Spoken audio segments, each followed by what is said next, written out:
Hi, I'm David Kaufman Stone. I'm the president of Kaufman Incorporated. So we are a stone company, and you can check us out, kaufmanstone.com. But today we're going to be showing you our first video comment on this new channel called Artsy Stone Guy.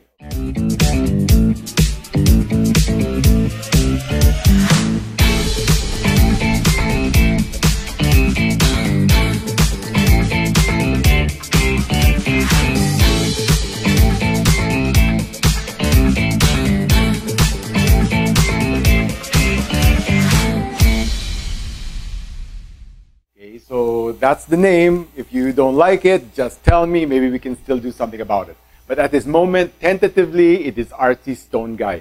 So here, this is what I do. We've been doing this since 1997.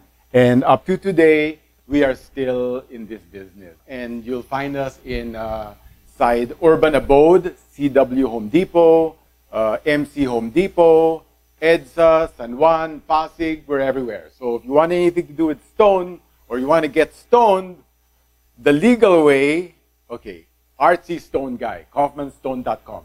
So we're going to comment on this guy. Okay, so he's an architect.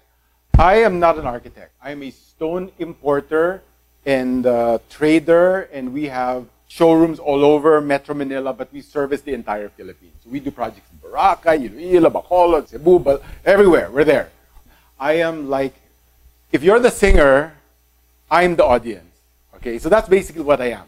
Okay, I'm not a designer. I'm just an appreciator. That's really a bad word. I don't want to use the word connoisseur because I don't want to claim to have any kind of superior taste, sensibility.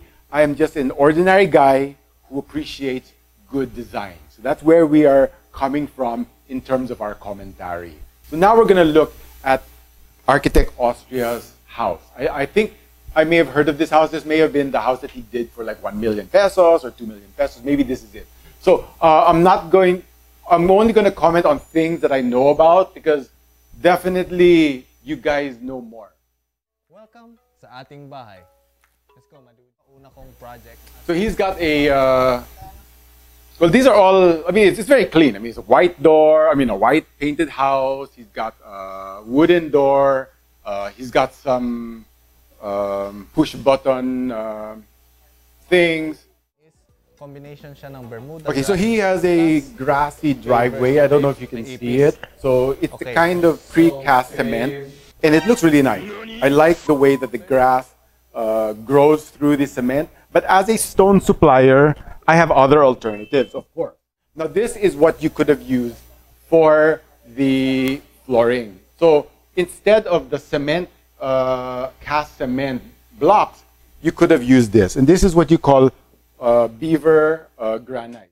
Of course, I know he's on a budget because this might be his 1 million peso house. I'm not sure if this is his 1 million peso house or his real house. But whichever it is, it looks good. But if you want high-end, Ed Calma level, Locsin level, there's this. Okay, now next, he uses a wood tile.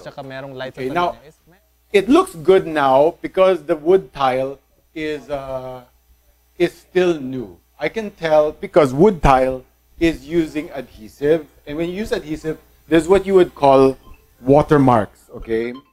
You end up with water stains, okay? So this here will be the problem from using wooden tiles on the exterior. You end up with what they call dumudura. I would use something like this. This here is a teakwood sandstone. So sandstone is a natural material, and you end up using a mechanical bracket. There's a hole in the back, so it's ventilated. So you end up with free-flowing air from all around the tile. So when it gets wet, it automatically gets dry. Now that's just one strong point of using a stone for cladding. So stone is held in mechanically. And why is that good? Because architecture is permanent. Or shall I say, long-lasting. It is a durable item. It's meant to last for a very long time. My concern is that he has a wooden door. Okay, so that wooden door, it should be far enough away from the edge of the building Because if you have wood and it's exposed to the elements, it's going to fade. So I can see he has a canopy because it's reflecting. So that should be fine. It's not going to fade. It'll last long. The doors, to me, no offense, they're too shiny, and I don't like this French style. That to me is really, I mean, I do a lot of Loxin, a lot of Ong Lao, a lot of Kalma, and you know, just being exposed to these kinds of architects, I know that their doors have to be flat. So that's just my comment. And I just, by the way, 30 years ago, I used to do 3D animation. So this, to me, his animation seemed like it was not so fluid. The rendering was not the way that I would expect. But all I can see now is that he has a PVC flush door. And that is being what you call dollar penny wise, dollar foolish. Okay, because the house is 30 million pesos, 50 million pesos. This is not a cheap house. Okay, so we're talking about a very big investment. And you know where people judge you in terms of the house? They look at your door, they look at your floor, they look at your countertops, they look at your exterior cladding. Because those are like the face of the house. That is like the facade. I'm so sorry. The handle has a different color. There's a different color on the frame. Then there is a PVC plastic. I really want to cry. I mean, he has a big investment in this house. You have windows which are sort of like Le Corbusier, Mais Van der Rohe. Then boom, you have a veranda or Architectural Digest, Spanish Revival bed. Then on the wall, you have a Bujilayug color gray. So you have 3 shades of brown taking place. You have a taupe, you have a red, and then you have PVC. So to me, there should be unification. I mean, no offense. I mean, you're an architect. I'm not, okay? So I don't want to say anything negative because, you know, people in this country are very sensitive. Even as a guy wearing glasses, I can already see yellow wood, chocolate brown wood, PVC wood, and then you have this wood in a gray shade. Now, this is nothing personal. This is just as an observer, okay? A living, breathing person with mata notice this. It's nothing to do with taste. Okay, I'm just saying, as a effort to unify, I would have preferred all the colors to be the same. If it is under the wood door is too shiny, and it's that flush door again, the French style. So on the right you have modernism, on the middle you have sort of like Italian, and then in the left you have a classical door. But the kitchen is perfect. Yeah, it's got very stylish what they call subway tiles. That's very in. People are using that a lot. The wall, the surface, solid surface. I don't do solid surface. Personally, I don't like it because it's like a plastic in my mind. But the general public accepts it in the market. They like it and they're happy with it. But I'm just not the type that's happy with it. But to me, it looks like a laboratory because that's what they use in laboratories. You go, you ask them, you ask your supplier, is this used in laboratories? They will say, yes, it's used in laboratories. So if it's used in laboratories, it will remind you of a laboratory. I don't want my kitchen to look like a laboratory. But it looks good. It looks good. So yeah, your kitchen is nice. It looks sort of Duco. It looks a little bit thematic, a little bit ball top. Those are the most expensive brands, the ones that are used by like Sharon Cuneta and Coco Martin and the richest people, Manny Pacquiao. We love Manny Pacquiao. He's one of my best friends. I'm sure you've heard about that. But the kitchen is quite nice, though. I must admit. It looks expensive. Yeah, he's using wood tiles. He made his deck. It's nice. I mean, it's wide enough. It's a little bit bigger than a single bed. He used solid wood. Nice. You know, the metal work is nice. You can't go wrong. He's an architect, not an interior designer. And you can tell by his house. He just threw in a chair, he threw in a sofa, he threw in a bed. His beds are Spanish Revival. His doors and wood is all different shades. So obviously he's not an interior designer. I mean, look, if this was by an architect, maybe it's not even matching. It's like, sir, that's brown. Sir, brown. No, it's not. It's not matching, madam. Okay, interior designers will know that. I see it again here. Okay, so The bago floor tayo is different from the wall, but it's okay. I mean, the market Yun, in the dudes, Philippines, wag yung they don't gagawin really yan. like Dito naman sa kwarto na red to. wood because the trend now is to veer away from red. So especially the doors, way too shiny. I would have preferred that they call satin finish. Just to explain what satin finish is. This is satin finish. Okay, this is satin. They don't even have a gloss because they know no one wants to have gloss wood anywhere because gloss is a little bit outdated. This is all for your reference. I've done many Calma, Locsin, Onglao, Anton Mendoza, J. Anton Mendoza, Manyosa, non-stop. That's been my target market for almost 25 years. So I've seen what they do. I'm sharing with you what the market wants, okay? And that's just it. They want matte, they want satin, and they want clean, big doors. Now, on the second floor, we're looking again at those same doors, okay? Those are the doors that's really too glossy for me, too much ornamentation. It would have been more interesting to be just a clean, flush door. I like the ceiling. It's like the Starbucks house on Facebook. It's got those slats. Very good. I love it. I love that part. You did a good job with your ceiling. But the doors, call me up. I'll help you. I'll be able to tone it down just to remove the gloss. You just have to change the finish to something a little bit less. And I can see now, your doors are probably Nara. Then your, some doors I see is Palucina. I think I cannot accept that. So I see a door there with the one with glass, Palucina.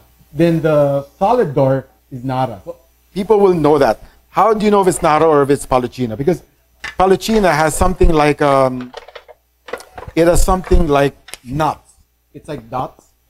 While Nara is more like singular. Let's say this is Palucina. Even though this is mahogany, it has dots. So I can see the door with glass is Palucina, but the door which is got the French design is, what do they call it? Nara. So this to me is an issue. You should not bring Nara and Palucina into the same area or same view. Maybe in another part of the house, but not when it's in the same location. Especially not when it's side by side. Siya dun sa ating unit number 2. Okay. And meron din siyang in-suite. This is my problem with Filipino architecture. And I have that problem in my own house. I cannot get... We have a hot water heater and it is exposed. This is to me heartbreaking. Whenever I see that, I don't know. Do I have it in my house? No, I don't have it in my house. You know why? Because I hate it so much. I thought I have it there. It's so ugly that I almost thought it's in my house. That's how bad it is. It's haunting me. I don't have a hot water heater exposed.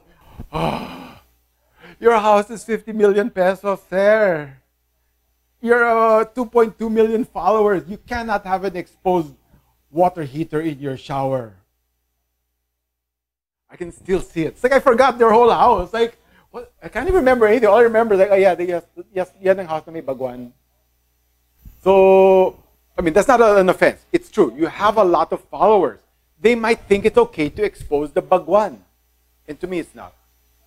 I mean, just from my experience in 25 years with Ed Calma, Lor Calma, Francisco Manyosa, National Architects, they never had an exposed baguan there.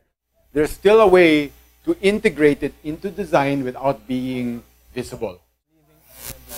Window, the switches are nice. But you can see it's too much. The furnishings are a little bit, I mean, it's a little bit muji. Like this chair is very muji. Then of course his pillows are sort of like Ise Miyake. I mean, it can be a pop of color. I guess it's good for a person with a family. Because this is not a showcase house.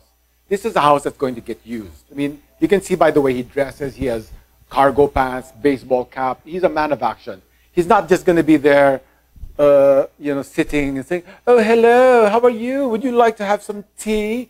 And he's happy where he is. In the place he is, the market likes him. He's happy with his design. I mean, he has, as you can see, maybe his wife helped a bit because but it's all obviously architect driven. It is all a little bit on the Scandinavian. You could call this very Finnish. The stainless steel, the windows, it's been speaking to me, and I have a feeling he just used plain aluminum. It could have been better if it was powder coated white. Because as you can see, it's a very masculine choice. That's not a designer selected house. Dudes, let's go! 1001. Yeah, so again, he has more tiles on the outside. Now, in terms of tiles on the outside, that can break because tiles on the outside can pop up because especially if you have an outdoor deck, you have waterproofing, and that may be in the future your waterproofing will have failure. It's going to, I'm sure everyone knows, if you have an outdoor deck made of cement, you have to waterproof that, right? So if you waterproof it, that means it's got to survive a flood test, and someday it may leak, and I guarantee you it's going to leak. And you have to waterproof it. You know, how do you waterproof? Apply waterproofing, right? And when you apply waterproofing, how do you do it? Brush, can, apply. Oops, there's a tile. What do I do? Remove the tile. Guess what? You can't find a replacement. That's your problem with tiles. Game over. You have to demolish your whole floor because you had to change one full area. You cannot find a replacement tile. So you're going to end up having to keep attic stock for the rest of your life. You talk to any architect, any supplier, you ask them, is it going to be available next week? No, it's phased out. Every batch is different. So if you produce this batch, by tomorrow, it's phased out. The house of Lord Kalma in Forbes Park, which was built maybe 70s or 80s, it's still using the same tile from almost 30 to 40 years ago. My project, Cultural Center of the Philippines, we use travertine, and it's been there for 50 years, 1968. I didn't supply that. Okay, hello. I'm sure you can tell. If not, I'll be the best looking 90-year-old guy in the country. Okay, I did the renovation in 2005 under Drilon and Honrado Fernandez. But the original CCB by Imelda Marcos and Ferdinand Marcos was designed in 1968. 40 years later, what did Mr. Kaufman, David Kaufman Stone do? He was able to get the exact same stone and replace it. So what did that do? What did the foresight of Leandro Locsin do? It allowed the project to be restored correctly 40 years later. Today, 50 years later, can still be restored. Now, Mr. Olive Austria, if he wants to follow in the footsteps of people like Leandro Locsin, Manyosa, Onglao, Kalma, use materials that are long-lasting and durable. That's my prayer and wish for all architects. Think long-term. Think durability. And the best way to do that is just to ask yourself, keep the materials as basic and raw as possible. I don't make it my own, design. Okay, I'm not like California classic. What you call them? Orange County classics or Pimp My Ride. No, I don't do Pimp My Ride. I bring it back to the original vision of the creator because that's how you get best values. You follow, not that I'm looking at it as investment, but of course we think of it as investment. Oh, nice view. Must be Antipolo or Cavite. Okay, so There's the difference between luxury and build and sell. The finishing materials. So if your house is just all PVC, ceramic tiles, China tiles, fake, you will save maybe 2% to 3% of your budget, but you will take a financial hit of much bigger than that. Thank you for watching the Artsy Stone Guy. I'm a stone supplier. Our website is kaufmanstone.com. That's my area of interest. Of course, you might say I'm biased because this is my business, but it's a business that's been around for a long time, 25 years. Everything is still available. Whatever stone you bought from us in 1997 is still available with us in 2021. So come to us in 2050, it's still there. We never phase anything out. So this is Artsy Stone Guy. Please subscribe and like. It really matters.